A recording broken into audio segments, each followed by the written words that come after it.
It was an ordinary house next to the site of one of the most horrific chapters in history.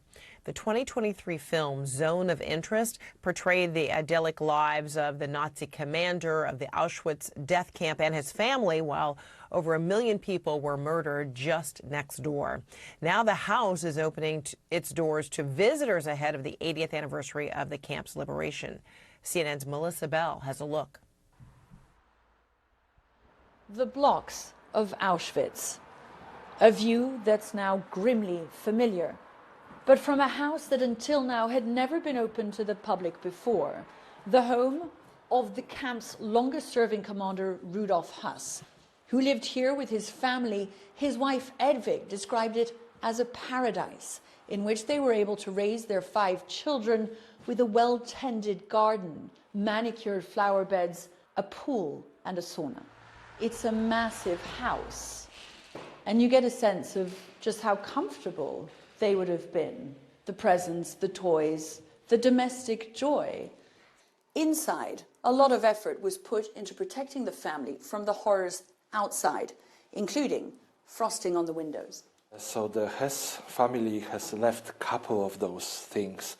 One of the most important things that we have found are those trousers that belong to the prisoner, probably a person that died here in this place. You can see a red triangle, which means it was a Jewish political prisoner. But next to this, you can also see this wire that was probably actually a way to be able to wear it for a person that was starving here. The only hint of anything out of the ordinary in this house is down here in the cellar, where this tunnel allowed the commander to go from his idyllic family life to the slaughter he was organizing next door.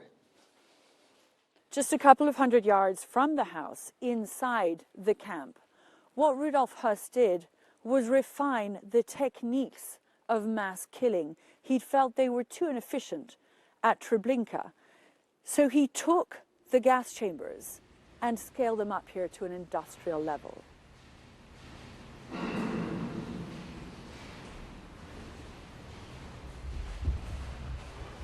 It's really only when you're inside the gas chamber that you get a sense of the horror of this place.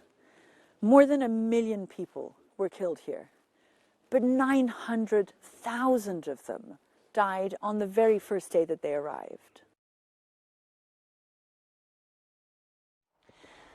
Back inside the property, everything was done to obscure the sights and the sounds of what was happening just next door.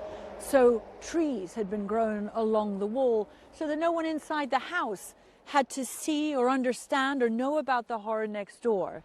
The point of the house now, though, is going to be to shed light. We're standing in an ordinary house, quite warm, I might add, while those that suffered over there froze in a winter like this.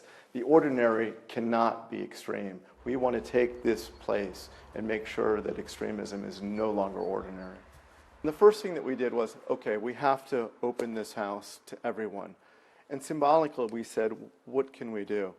And we thought putting a mezuzah on the door was the way to do that.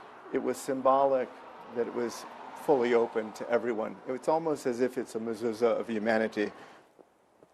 This month, the world will mark the 80th anniversary of the liberation of the camp.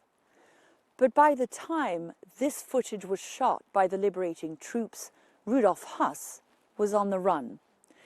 But he was then captured, taken to Nuremberg, and then brought back here, where he was hanged from these gallows within sight of his home, that paradise from where he'd run hell.